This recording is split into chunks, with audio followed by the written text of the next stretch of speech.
Mugamba mutya mmwe n'abali ku channel yaffe eyitibwa Kyayiti YouTube channel yaffe kyempasaba mugende maaso n'ogyegattako kigenda kuba kirungi n'ekirala likinga video. Kati olunaku olwaleero njagadde mbalage ku kye bayita ekyogo eky'emikisa. Njagadde nkulage engeri gye bateekamu mu ddagala eryo ng'osobola okulikola bulungi n'olisekula. Mu kulisekula n'ogattamu n'amata ago, amata miliki mulungi nnyo mugatta oba muteeka mu kyogo ekyo eky'emikisa.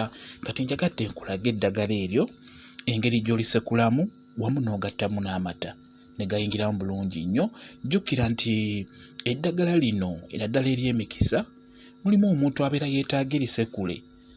Jjukira eddagala erisekule liyinza okukulema okuyingizaamu amata nga tomanyi nti amata gano n'agateekamu ntya. Ate nga jjukira amata agakola obulungi mu ekyo ekyogo eky'emikisa galina kubeera nga gavudde mu nte direct. Galina kubeera amata nga gavudde mu nte ge gabeera amata amalungi ku ekyo ekyogo eky'emikisa. Kati njagadde tusookere ku nja kuba mbalaga ekyogo n'ekyambulula engeri gy'okisekulamu n'osobola okukikozesa ne kisigala nga kikola bulungi.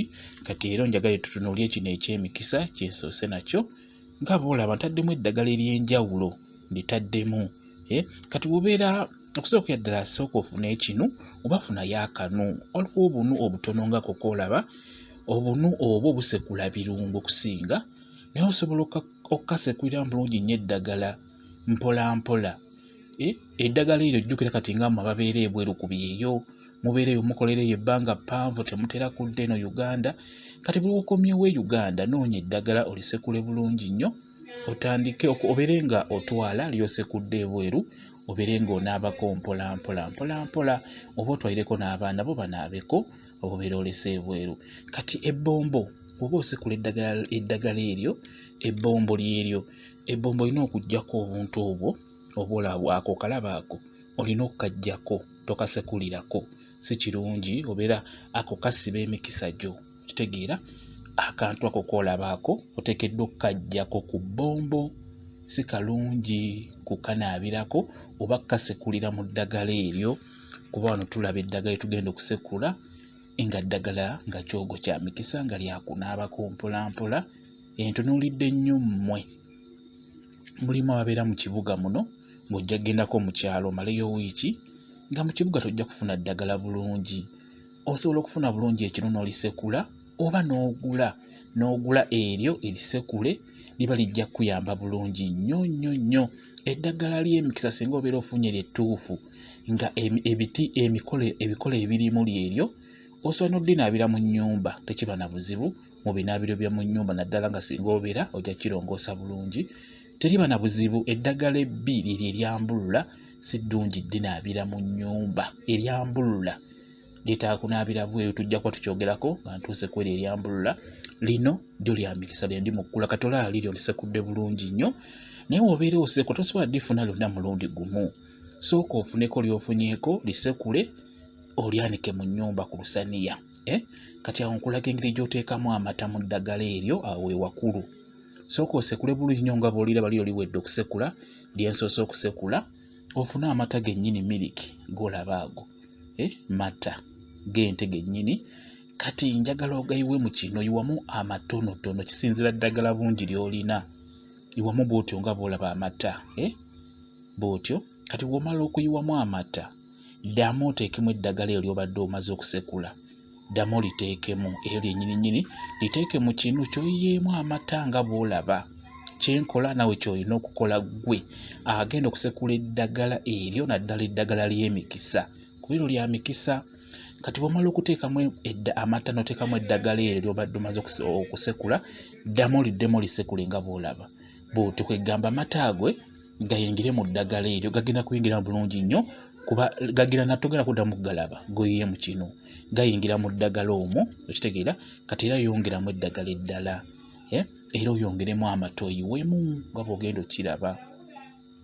okiraba ndowooza mu kinu ddamu oyiwemu amata ago gaba gayingira bulungi nnyo mu ddagala eryo. Ate ng'amata ago malungi nnyo bw'obeera okola ekyogo naddala ekyo eky'emikisa amata geetaagisaamu bulungi nnyo. Olina okugateekamu ky'oba olaba nti njagadde nkikulage okikola otya. Nammwe mmwe abasekula eddagala nga mugenda ttunda litunde, abantu mubateeremukko ku mata kuba malungi nnyo mu kyogo ekyo eky'emikisa. Kati w'omala lijjeemu nga bw'olaba liiryo oliraba, kati amata gaba gagenzemu bulungi era mu kinu gaweddemu tegaliimu, okitegeera. Kati amata ago gaba gayingidde bulungi mu ddagala eryo. Eddagala eryo kyenkusaba tolyanika ku musana, nedda. Funa olusaniya olugazi nga bw'olaba, oba omukeeka oba akadeeyo oba ekkutiya nga tandika odyanjala bw'olwakita okulya okwanjala bw'otyo bwegalibera ettontono oteeke mu nnyumba. Eddagala eryo bw'olyanika mu nnyumba nga bw'oliraba lisigalamu bulungi nnyo omugaso gwe twetaaga, liba ligenda kukukolera bulungi. Naye buli w'olyanika mu kasana lifa, lyonooneka, omugaso gufa. Likole bw'otyo bulungi nnyo, oliwumuza ewantu nga bw'olaba nga nze bwe ndikoze. Liiryo erisoose ndyanise. Nkugambye eddagala tosobola ddifuna mulundi gumu. Kati awo nsoose nenkolako, kati ennaku ezizeeko ennaku 2 endala nenfuna eddagala eddala, okitegeera, nenfuna eddala era ery'okwongereza ku eryo. Kati era ngenda disekula nalyo ndigatteko kuli. Olina okufuna eddagala eriweerako ddala oba okola ekyogo, ofuba okulaba ng'ofuna ebikolo nga 14 oba 12 oba kale 8 oba okola eddagala ery'emikisa, kijja kuba kirungi nnyo, okitegeera. Kati nga bw'olaba liryo nnyongeddemu eddala, liri nalisekudde nga liwedde. Kati era nfunyeyo n'eddala era nalyo lyakugatta ku eryo ery'emikisa. Omwo mulimu n'akabba mutima mwekali, ndowooza okalengera mu kinu, nako mwekali nkataddemu, okitegeera. Eddagala eryo tosobola ddinoonyeza lunaku lumu n'olifuna. Kati ako bakayita olwo lusiiti, nawe otereka mu nnyumba ne lukala, baluyita olusiiti, nalwo luno ndutaddemu. Kankubulire byensekuddeko oba eddagala linaakasekulako kweri ligenda mu kyogo ky'emikisa. Mulimu kayayaana, ne mubaamu olweza, ne mubaamu akasekera akatalina maggwa, ne mubaamu akabbo k'abakyala mwekali, ne mubaamu namirembe, naddala namirembe oyo wakamuli akakkala gwe bayita oba tumuyite namirembe omukazi. Mulimu mavi ga mukulu mwali bulungi nnyo, n'ebbombo mweriri, mulimu kafugankande, abakyala mumutegera mulungi nnyo oyo. Ne mubaamu mukasa, ne mubaamu amata miliki, ne mubaamu akabba mutima mwekali, n'olusiiti mweruli. Kati lyembuzaayo, kati eryo lyensekudde olwaleero nalyo ndigasseemu, okitegeera. Kwegamba linoonye mpola lyofuna lyosekula ng'oligatta ku eryo mpola. Kati lyembulamu njagala bibeere ebikolo 14 kyenjagala okukola ekyogo nga kya bikolo 14 eby'eddagala. Nina okussaamuko omukaabira, nina oguteekamu bulungi nnyo omukaabira, nteekemuko ne ku maduudu ebikoola nga biibyo, nabyo birungi nnyo ku bakyala. Ebyo ebikoola by'amaduudu ddagala ddungi nnyo, naddala ku baami olina abagwa omukyala, kwegamba omwami ayongera okukwagala bulungi nnyo. Nina okuteekamuko ku bikoola. Kati njagadde nkulage nti eddagala eryo naddala ery'emikisa eryo lyenkulaze linoonye mpola, ojja ddiweza, lyofuna lyosekula ng'ogatta ku lusaniya mpola. Kati njagala nkulage nti eddagala eryo ekirungi kye liyina okwesaako ttonotono, kwegamba osobola okukozesaako mpola okumala ebbanga. Kati nga bw'olaba liiryo eryo limala bulungi nnyo okutabula mu bbaafu okunaaba nga bw'okiraba olaba. Oteeka bulungi nnyo mu mazzi bw'otyo nga bw'olaba, n'olinyigaanyiga bw'otyo. Kwegamba eddagala essekula ekirungi kye liyina ligenda kitono, okozesaako mpola. Osobola okumala egiwera emyezi nga 3 oba 4 ng'oli ku eryo onaabako mpola. Ndowooza olaba kentaddemu nti kako kammuse bulungi, kalaga nti mu mazzi ligenzeemu eddagala, okitegeera. Kwegamba eddagala eryo essekula ekirungi kye liyina ligenda kitono, okozesaako mpola. Basobola okugamba nti naaba eddagala eryo ery'emikisa okumala ennaku 9. Kati kirungi nnyo olifune nga ssekula ng'eryo, otoolako mpola nga bw'oteeka mu bbaafu.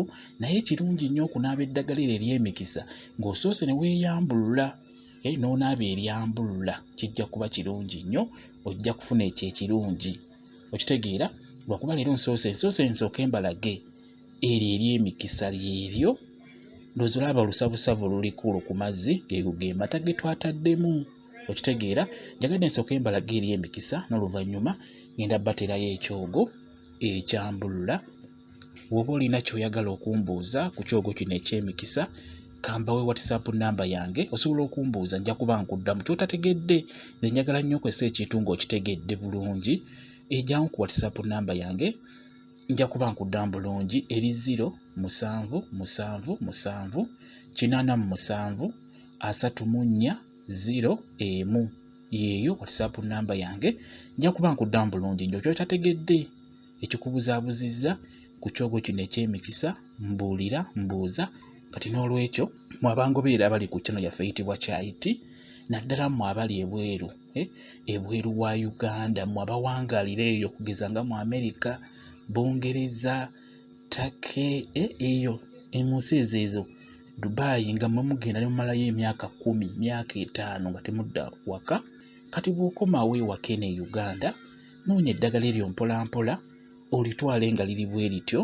Kwegamba singa Mukama akuyamba n'otwala eryo n'otwala n'eryambulula onaabako mpolampola n'owaako n'abaana b'abawala kuba eryo lyabakyala si basajja. Eddagala lino lyawukana mulina okukimanya. Ekyogo eky'abasajja ate si kyekibeera eky'abakazi. Kino ekyogo ky'abakazi. Bw'oba olina abaana nga bawezezza emyaka 18 okudda waggulu basobola bulungi nnyo ddinaaba. Osobola obbawa ne banaabako mmwe abawangaalira ebweru wa Uganda lijja kuba libakolera bulungi nnyo. Nammwe mmwe ababeera mu kibuga muno mu Kampala nga temutera kugenda mu byalo, lw'ogenzeyo olifune olisekule oteeke bulungi amata ojje nalyo kigenda kuba kirungi nnyo. Bwe kityo bwe kiri nnyo. Mwebale nnyo kubeera ku channel yaffe eyitibwa Kyayiti. Nnyo n'ekirala likinga vidiyo mubeere bulungi mweraba.